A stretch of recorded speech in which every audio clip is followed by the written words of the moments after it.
আজকে দেখুন আমি আমলকি তেল আচার করব, তার জন্য লঙ্কা নিয়েছি আর একটা লেবু নিয়েছি। আর এই দেখুন আমলকিগুলো আমি কেটে নিচ্ছি ছোট ছোট করে। এই আমলকিগুলো আমি ছোট ছোট করে কেটে নেবো এরকম করে। ওটাও আমি কেটে নেবো ছোট ছোট করে। দিয়ে দেবো একটু হালকা পরিমাণে একটু হলুদ। গরম হয়ে গেছে, এখন আমি কাঁচা লঙ্কাগুলো দিয়ে দেবো, একটু ভেজে নেবো। লবণ দেবো। লঙ্কাগুলো আমার একটু ভাজা হয়ে গেছে, এখন আমলকিটা দিয়ে দেবো। আমার এটা হয়ে গেছে, দেখুন খুব সুন্দর সিদ্ধ হয়ে গেছে। এখন আমি এটা নামিয়ে নেবো।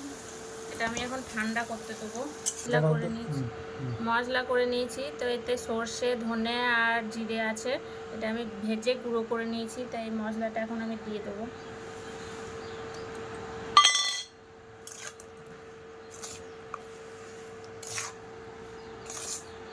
লেবুটা দিয়ে দেবো।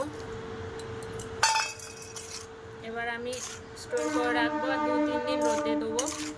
রোদে দিলে এটা ভালো হবে খেতে। ঠিক আছে, আমার আমলকির আচার দেখুন।